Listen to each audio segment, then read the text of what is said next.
It seems like my visitor today is a little stick bug.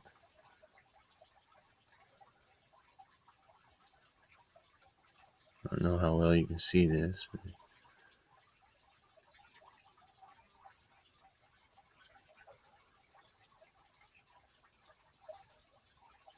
I was setting up this morning and there he was. He's saying, "Hey, can I hang out here?" So I said, "Of course." I'm gonna go put him where he's gonna be a little happier. Actually, you know what? He's probably pretty happy right there on the keyboard.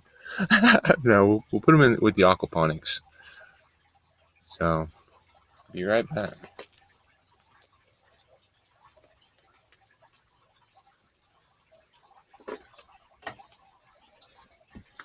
All right. Good morning. Welcome to Free Will Ministry. This is at the Apocalyptic Ashram Hawkshaven. I am the Mad Monk, and I'm here to talk. Right? I mean, we have a beautiful Sunday. It has been delivered to us. It's opportunity to start a new week, right? Because Sunday is the first day of the week. God said, "Let there be light," and there was. And all of the creation took 6 days, 6 portions of creation. And in that creation, we have the earth elements, the foundations of our experience. We have earth, dust, right? And earth comes in many forms, rocks. We have dirt. We have all sorts of life that is formed from these elements, right? You're formed from these elements. And in these elements, we have water. You can hear that in the background. We have the sun shining on my face right now. It feels warm. It's fire. We have air that's blowing past me. It's natural. I'm breathing it. The water,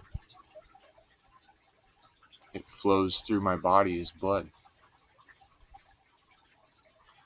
My body is comprised of the foods that are growing from the earth. My mom gave me this body that was little, and as I've been here for decades, we'll just leave it at that. I've consumed portions of the planet, and I've formed a body that's mine.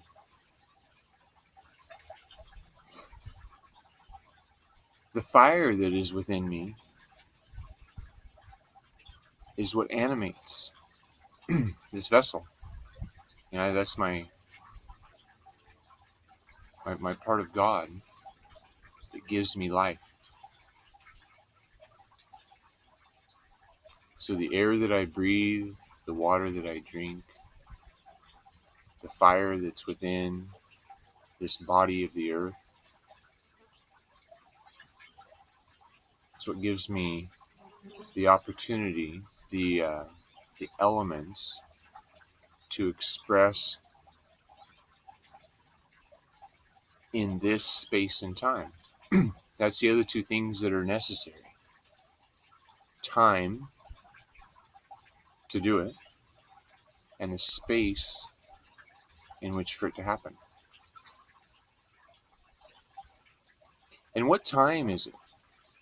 Right? I'm not talking about what time it is. I'm talking about in relation to where we are in what is true and real that aligns with God. I believe God to be the creative force of everything. And when are things created? Some things that are already in existence aren't being created right now, right? Because they were created in the past, because they've been existing for a while. But right now is how that happened. It's just that right now may have been a billion years ago, right? So we have an abundance of element. We have an abundance of time. But what some people lack is the space in which to create a life that they can feel comfortable in. That space usually is requiring a monthly expense, a perpetual obligation to be able to maintain shelter, right? And when that perpetual obligation to maintain shelter is present, and if there's a fear associated to not being able to provide for yourself, we lose the foundation of grounding, of connection, of comfort and security. That's one of the things I'd like to talk to today is about foundations. Right now, I'm sitting on a foundation that I've created. Because when I moved onto this piece of deserted landscape, I mean, well, there was a good 10 feet, 10 to 12 feet of material above me. But with the use of my intentions and actions, I took this material and I brought it down to a level that was more usable, and I used the material that I moved to create more usable space. And in that usable space, I've been able to provide shelter for people that didn't have any. I create space to be able to educate on ideas that promote sustainability. Here at the Apocalyptic Ashram, Hawks Haven, it's a model of transformation. Taking deserted landscape and I'm turning it into something that more resembles oasis. And the oasis isn't everywhere because I'm out in the desert. I get less than like this year. I think we're definitely getting less than 8 inches of precipitation all year. You know, there's places in the world that get that in a day, and it causes all sorts of problems: flooding, erosion. But up here, there's drought, and there's famine, and the animals that were once way in the mountains are coming down into the areas where people live. Just a cougar the other day was spotted just a mile, from here. So definitely within the cougar's roaming area, right? And in the 21 years I've lived here, I had never seen a cougar down this low, and nor had I heard of anybody else seeing any cougars down this low. They're usually a pretty elusive animal. They want to just kind of be out on their own. I think a lot of people find peace when they're just out in nature by themselves. Nature is still expressing the divine design of God, whereas cities are supporting a lot of things that don't make sense So anyway, one of the foundations of us as humane beings here to co-create an experience that's good for us all is the feeling of security, calmness, being present in the now, capable of creating a tomorrow that we desire. I do this through a process I call heavily meditated. Oh, excuse me, I think I have to sneeze. Nope, not anymore. Okay, great. One of the things that we've become very insulated from our environment in all forms. Like right now, it's only, I don't know, I would guess maybe 50 degrees, but I feel the sun shining on me, so it makes it quite tolerable. You know, we have cars and houses that maintain very comfortable temperatures. And in those comfortable temperatures, we're rarely exposed to extremes. We're rarely cold or rarely too hot, kind of at a constant 72 degrees, winter or summer, traveling or stationary. It's very comfortable. And sometimes if we live in comfort, we're not going to ever desire change because comfortable is comfortable, right? And if we don't experience things that aren't comfortable, we become complacent. We develop apathy. Perhaps we see people that are living in discomfort and we don't understand how or why we should help. But it's expensive to maintain comfort. And so it promotes everybody having a job. Even if the job is just counting something that doesn't really need to be counted, right? Or it's doing things that don't need to be done. But the things that need to be done are not being done because they're not profitable. It's not profitable to help people find shelter, but it is profitable to keep them in dependency.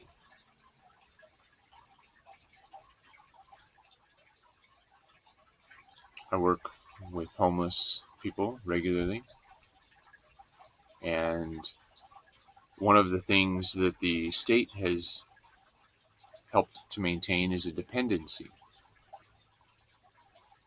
because a dependent person will vote for more state, more government, right? Because they need the help. They need the help to survive. But an independent person doesn't need anybody. They don't even need a job. Because food, right here, this is food. This is mint. And I could drive to the store. I could drive to the grocery store and buy some mint that was processed maybe 1,000 miles away and shipped by a truck to come to one place. But it's been dead for a while. This was just living just 2 seconds ago, right? And now it's helping me right now to have a tasty morsel that is a natural pick-me-up. Mint is something that you smell mint and it's like, smell. It just feels fresh. It feels right. It's enjoyable. Another thing that we've been insulated from our environment. We've been insulated from our food. A lot of people don't know where hamburgers grow. Right? They don't know how to find food if it's not got a number on the aisle, right? If there's a number on the aisle, then they can go to aisle 12 to get hamburgers, right? And hamburgers, they come neatly packaged in foam and plastic. You may not even know what the source of the hamburger is, right? We're disconnected in many ways from our food. I used to be a plumber, and people enjoy plumbing, right? Because that's handy, makes it comfortable, but they don't know how it works. And so I can charge $100 an hour of my time and my energy to fix or install, maintain people's plumbing.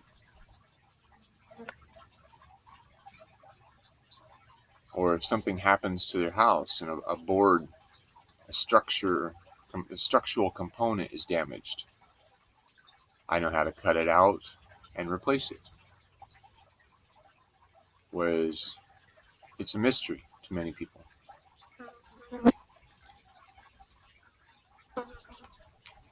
Another way that we're insulated from our environment is that we're always wearing shoes. And it's only been since like the 60s or 60s, I think, 50s or 60s, that shoes started having rubber soles, and rubber is an insulator. It's a natural insulator. And so when's the last time that you've actually picked up and held a rock? When's the last time your feet were touching the ground? When's the last time you dug in the soil, right?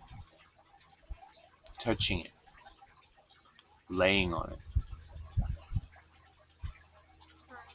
being thankful for these elements and our connection to them.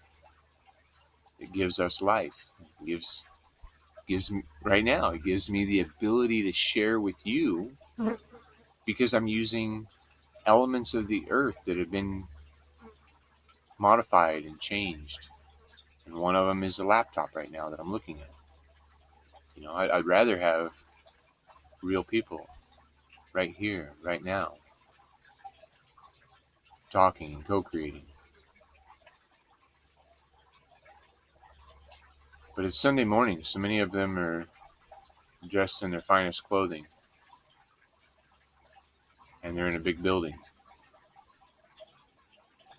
They're being told to fear the Lord and tithe your money so the preacher can have a nicer car and a bigger bank account.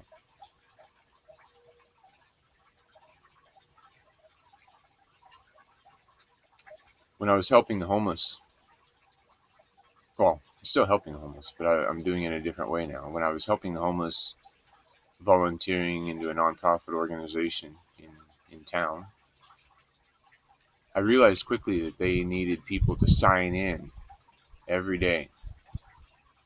Because if you don't sign in every day, it shows that there's not a dependency on that organization or the positions that they're being employed in.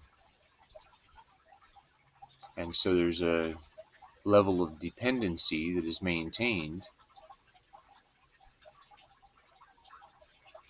for a job. And they have to have that job to pay for their house and pay for their car and pay for their savings and their health and their food and their water and their gas, and to have their sewer taken away and have their trash taken away, and to be able to buy the things from the grocery stores. So it's a constant state of struggle and fear that keeps this whole game going. But luckily, there is another way. And this other way promotes health and happiness and abundance and prosperity and love and joy and peace. Because you have skills. You have energy. You have a fire within you that's capable of doing so much to help this world shift away from control and oppression towards free will. Your free will choices to support what you feel is the best thing that you can do with your time and energy and space and the elements that you've acquired. You know, some of those elements are dollars. Some of those elements are tools. Some of those elements are art. Some of these elements are just things that you have found to be an investment of your time and energy. One of the things I'd like to introduce is meditation. So if you'd like to join me for a minute, I would like to introduce some ideas that help you to find your highly meditated state. And this is just your awareness of right now, a calmness within your body, because you're controlling what you can control, nothing else.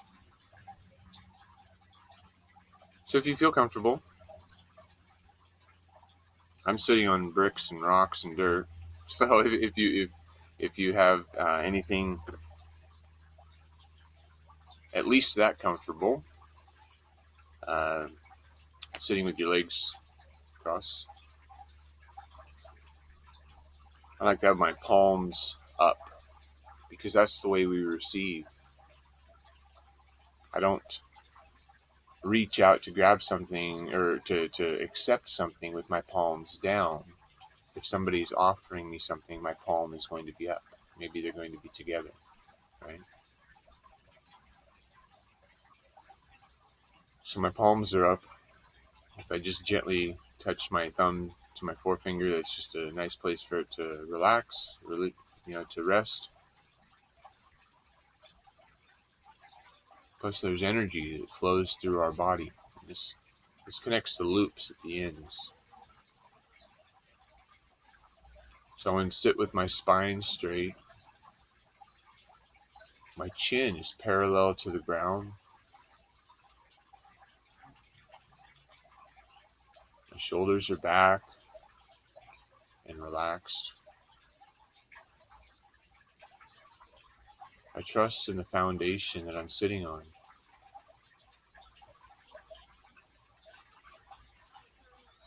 I shift my awareness to my breath, the air. I breathe in through my nose to my lower diaphragm and filling into my chest. As I slowly and deeply reach my capacity, I release effortlessly through my mouth.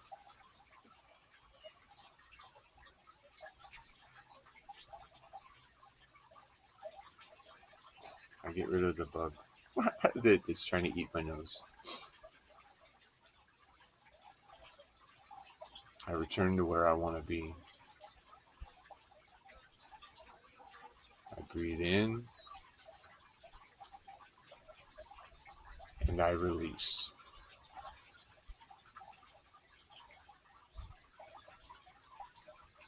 I breathe in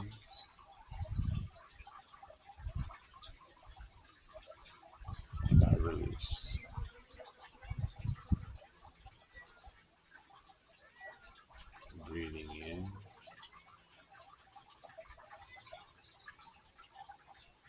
releasing effortlessly.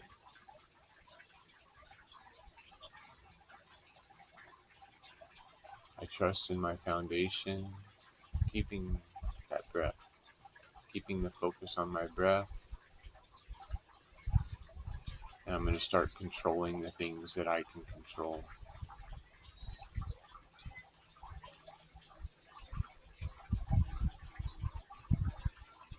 I'm not using my feet right now, so I can relax them. So I wiggle my toes and I relax my feet. I relax my ankles and my calves and my knees, my thighs,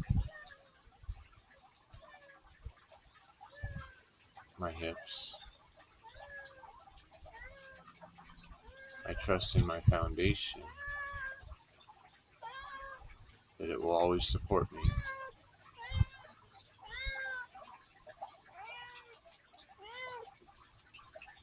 I relax my core.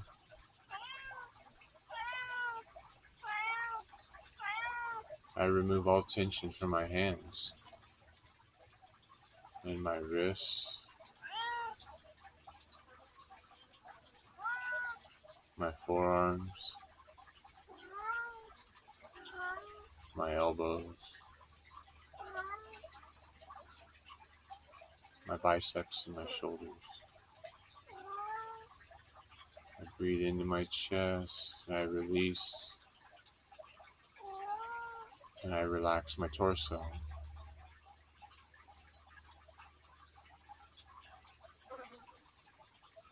I release the tension in my jaw,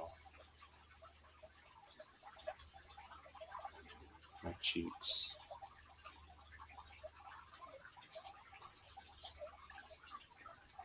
all of my face, my ears. I relax everything.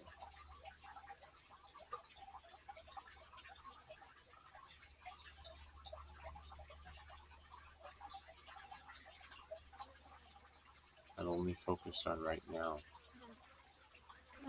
And right now,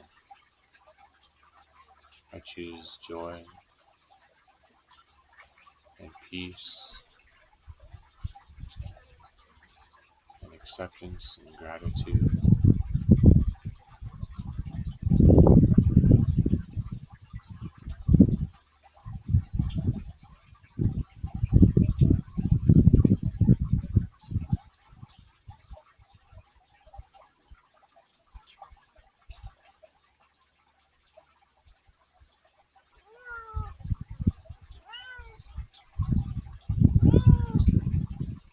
If your eyes are not yet closed, closing your eyes if you feel comfortable.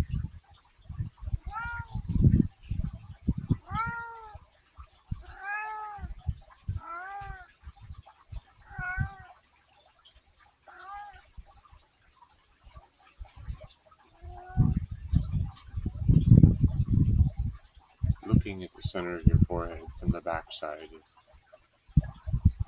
you're not sure where your eyes should be,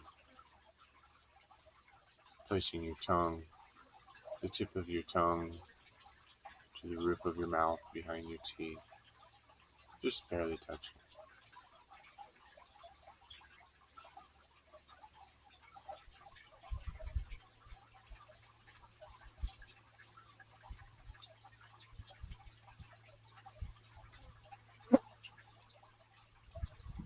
Right now, you are controlling everything that you can control. Your body, your mind,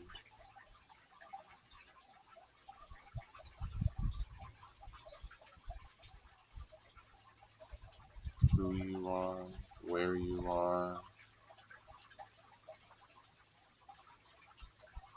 and how you want to show up in the world.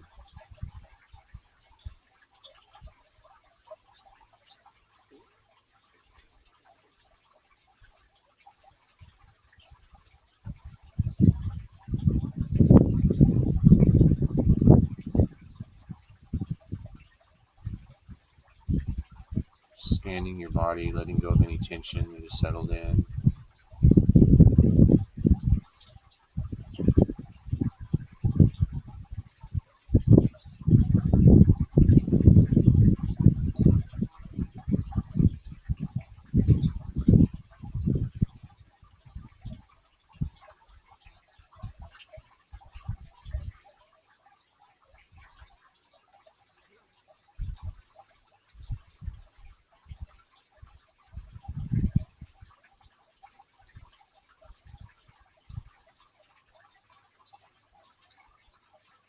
Calm, present, right here, right now.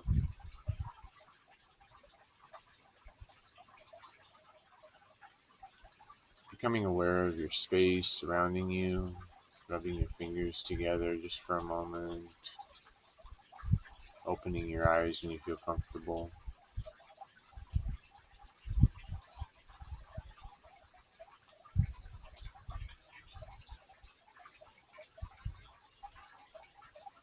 And that peace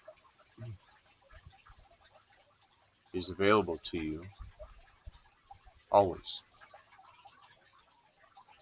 So when we come across something that takes away our peace, we can move our breath, move our awareness to our breath, move our awareness to the things that we can control, and we learn to accept the things that we can't. But that doesn't mean we have to allow them to persist in our life.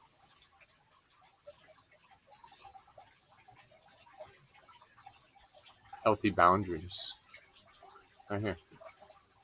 This is a boundary from one garden space to another garden space. What I'm sitting on are steps. And these steps lead to a maze. And in that maze is a way of exploring, in just an hour or so, a pathway of life. There are choices to make. Some places there's struggle.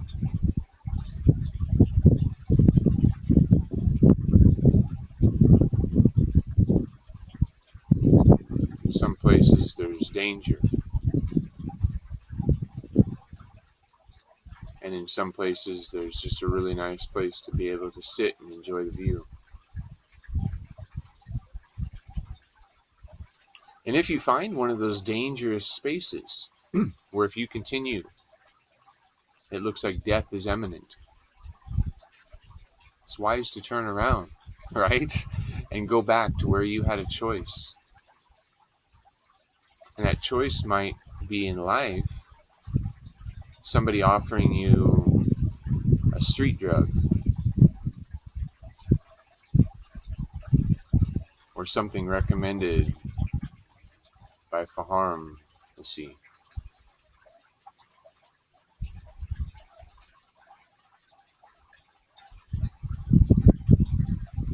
If it causes you stress and struggle, it's dangerous because we're going to want to escape it.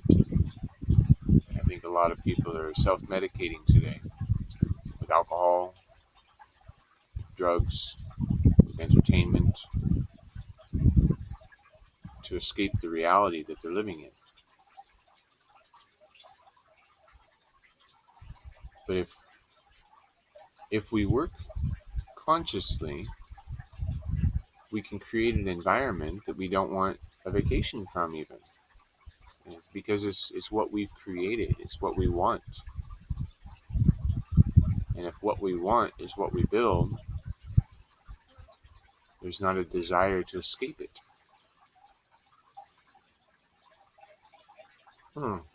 Like this guy. He doesn't even have to live here, but he likes it. So by him liking living here, he just sticks around, you know? And he comes and hangs out on my lap sometimes.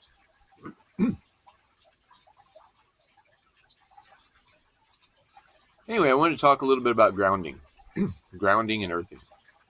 So if we're insulated from our environment all the time, we're not connected to it, right? I mean, that makes sense, right? Insulated or connected. We're either a conduit or we're not. If we allow God to work through us into this realm, into this experience, we're going to likely be promoting growth and oneness and a divine way of interacting with each other. But if we're insulated, if we're separated, if we're not feeling connected to what's around us, there might be fear, decay, disease, feeling of separation.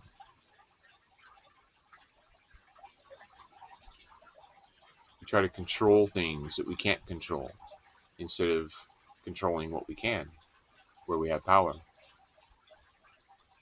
Right here, right now, is where we have power. If we focus our energy in the future, it can lead to anxiety. The what if of the future. How many what ifs that we've worried about have never come true? So we've only suffered in the imagination of our mind. Fear, uncertainty. It's hard to trust in that. But we can trust in right now because it's real. It keeps happening, right now. And now, and now, and now, and now. And you, yeah, huh? Yeah, you think so, huh? He says, right now, this is what I want to do. And even though yesterday was pretty cool for him, he's not focused on that because he's focused on right now. Because we can only focus on one thing at a time. Sometimes it seems like we have a lot of things in our mind, but we're only focused on one thing at a time. We might be able to do several things, but we've established, okay, I want to pick up this rock, right? And so right now I'm picking up this rock. And right now I want to pick up this rock and I want to move it this way. So I'm doing let's see, I'm doing this. I'm moving one up and down and one side by side, right? And if I decide to change, I need to change this one to do this, and I need to change this one to do this, right? And so I've had to change what I'm doing at the times that I'm doing it, right? And I can change it however I want, in any way I want, right? But I'm making these choices right now. Sometimes we make choices and we do those choices for decades, right? We make a choice of a job, or we make a choice of another person to have in our life. And sometimes without a healthy boundary, a job becomes something that resembles slavery. You don't even enjoy it anymore. You dread going in. But it's the way of paying the bills of the choice of the shelter that we've chose or the car that we drive. That's a beautiful thing. The be you, the full experience of being a humane being. If you no longer like a choice that you've made, like I didn't want to hold those rocks anymore, so I put them down. I released them, and I don't even have to worry about them. They'll be there when I want them, and if not, there'll be another one. Opportunities are abundant, but the awareness of right now doesn't seem to be so abundant. We have a lot of people suffering depression.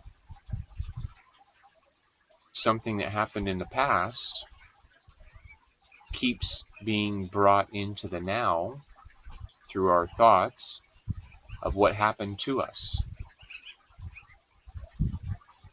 If we can revisit whatever happened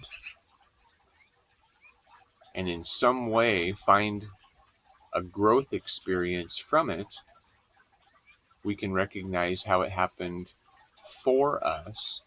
Maybe it showed us how strong we are. Maybe it showed us our ability to persevere, even when it was a much less than desirable experience. Maybe there's humor to find from it. Maybe it was just somebody bringing us a lesson that we're supposed to maintain a boundary.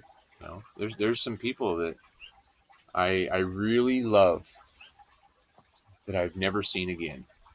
you know, and that's okay because this is a big planet that we can experience life on. It's so big, in fact, that there are a lot of people that I've met that I've never even seen again. Some of them I would like to. They were kind, they were pleasant, they were peaceful. They taught me something beautiful. I had a beautiful friend. She taught me that there might be things that you don't even know that you don't know until you know them. I said, wow, I said, that's a mouthful. And I said, can you say that one more time? Because I think I had one too many beers, and I want to make sure I get that because that sounded pretty good. She says, there's things that you might not even know that you don't know until you know them, I said, wow, you're right. I might know a little about a lot of things, but it's unlikely that I'll ever know everything about anything. So I started paying attention more. It doesn't even cost anything, right? Some people pay tuition, but I've learned to just pay attention. And by paying attention, I've learned so much more than by me just talking all the time. And like right now, I'm talking to hopefully at least another person or 12. This guy, he says, "Oh, I love the sun." Yeah, he feels supported in his foundation, or he'd be freaking out, right? Hanging upside down over rocks.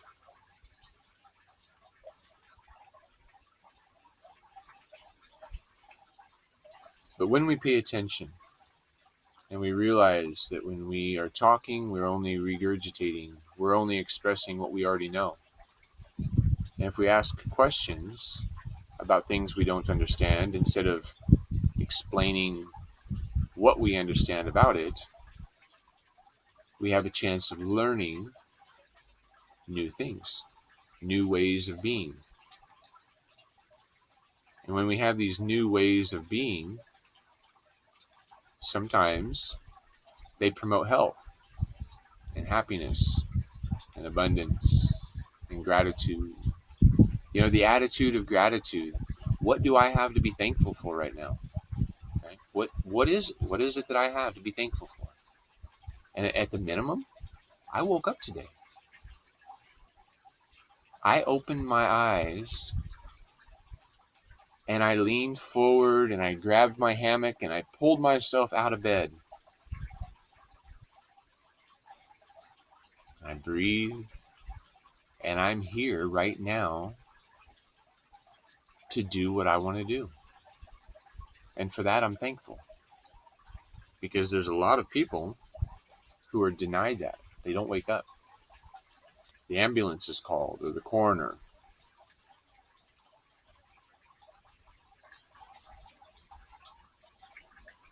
But I don't need one of those today. So that's something to be grateful for, right? And what else? Like this guy, right? I didn't even ask him to be in my life. Not today. But he heard me over here talking. And so he came from wherever he was hanging out to come over and participate in this. Through cause and effect, he realized that if he comes over here and if he's nice to me, that I'm nice back. But there's been times that he wasn't nice, and so I maintained my boundary, and I said, hey, get out of here. Don't bite me. Don't scratch me. Don't do that to me. Because if you're nice to me, there's a chance that I'll be nice to you. And I'll be nice to you unless you're not nice to me. And then I'll still be nice, but maybe I won't include you in my space. My space is important to me, as yours should be to you. And to have a healthy boundary isn't exclusion.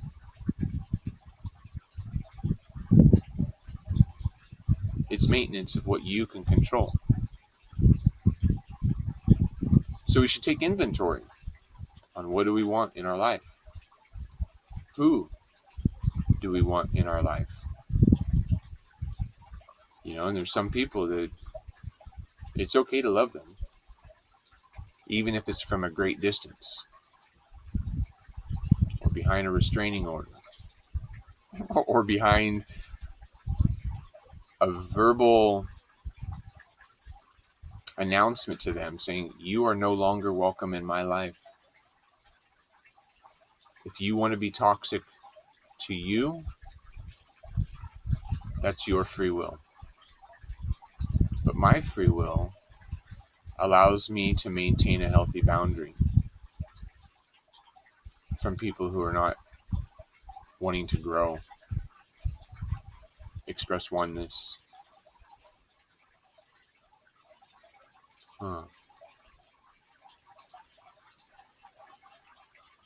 Anyway, grounding is what we're talking about today. Grounding and earthing and exploring, trusting in a foundation of how we are and who we are in this experience of life. There, what are you doing? Grounding also has scientific data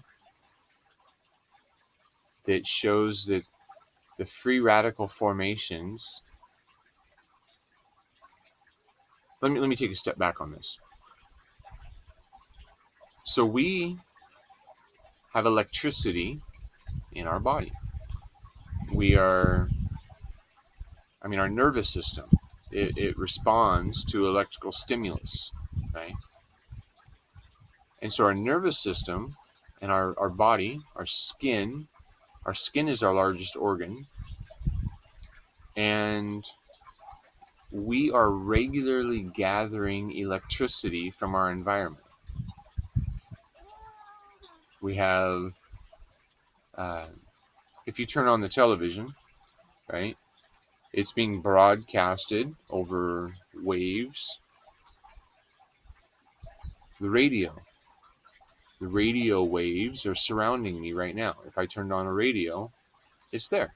We just have a device that is capable of collecting it and using it, right? There's Wi-Fi, there's ley line energy, there's radiation from the sun, there's all sorts of energy that is present in our life. But like any electrical device, if it's not grounded, if it doesn't have a means for that electricity to flow through it, it doesn't work well. It can cause all sorts of disruption. It may not work at all. And so allowing that energy to flow through us instead of to us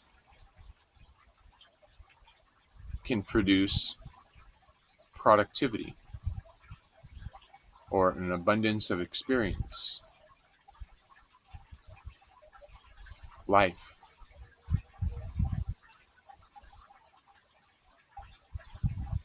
If everything flows to us, like, okay, let's compare it to a flow of a stream, an energy stream, right? And maybe that's water. Let's pretend that we're in a stream, a creek, water flowing.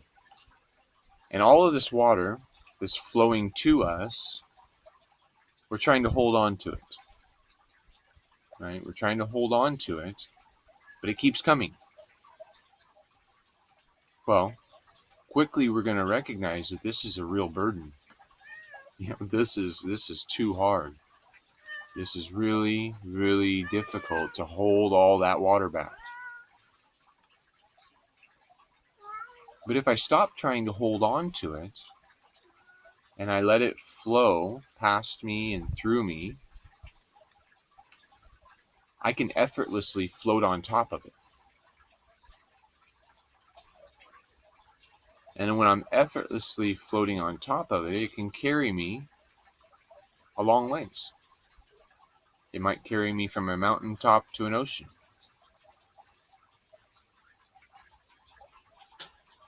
Or any place in between.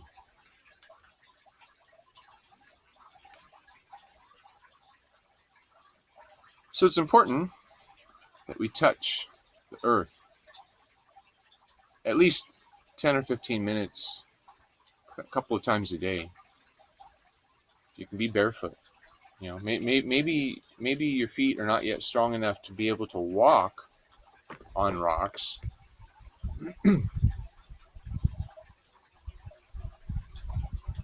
But even if you're just sitting and you put your feet into the grass, onto the ground, onto the dirt, you're going to feel just a little bit more comfortable.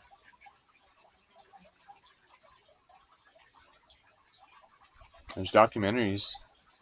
Look up earthing, grounding, and explore some of what science has proven.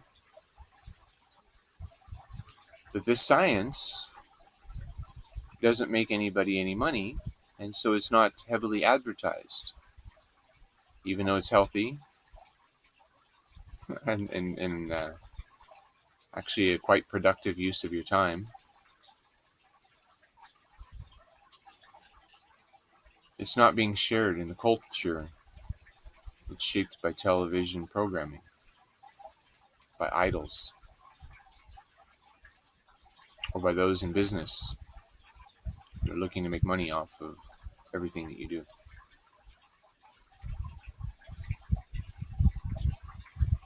By being connected to the earth and connected to God above, we can become a conduit that brings heaven right here, right now. There's a lot of people that believe in the idea of heaven and hell. For me, I don't know. But what I do know is that before I was grounding, before I was calm and present, before I was sober, I was living through a hell, or what seemed like a hell to me.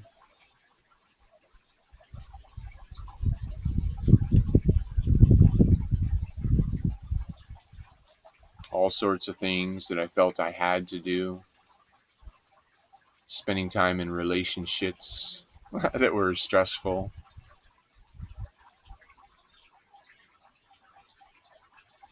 Experiencing dis-ease.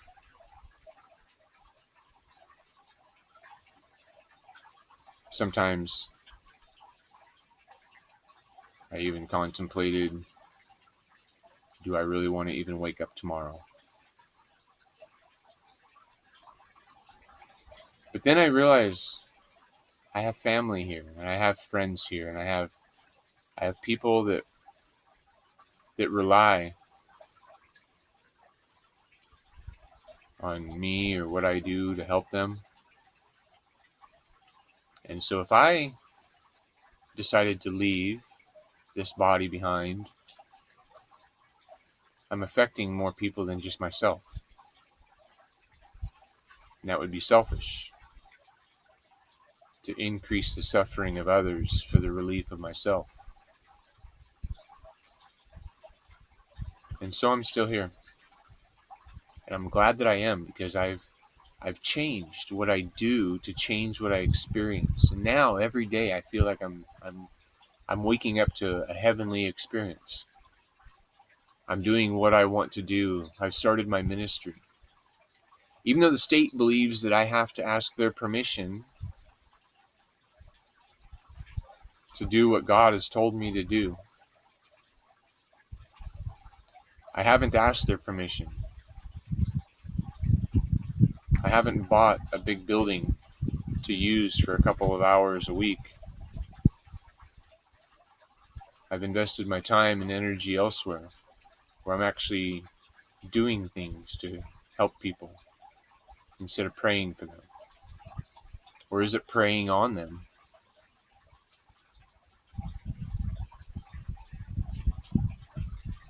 It all depends on perspective, right?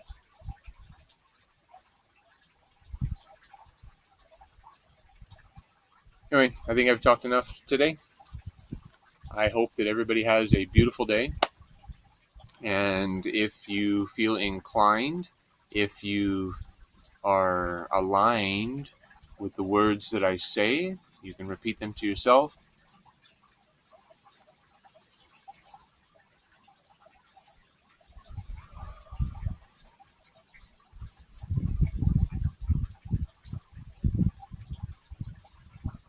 I love you. I bless you. And I appreciate you just the way you are. And know that just like you, I am a free, beautiful, independent, and empowered, beloved child of God.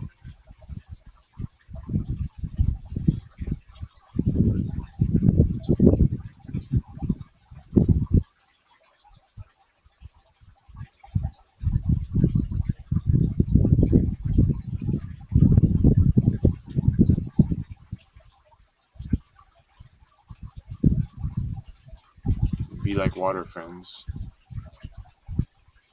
Flow like water.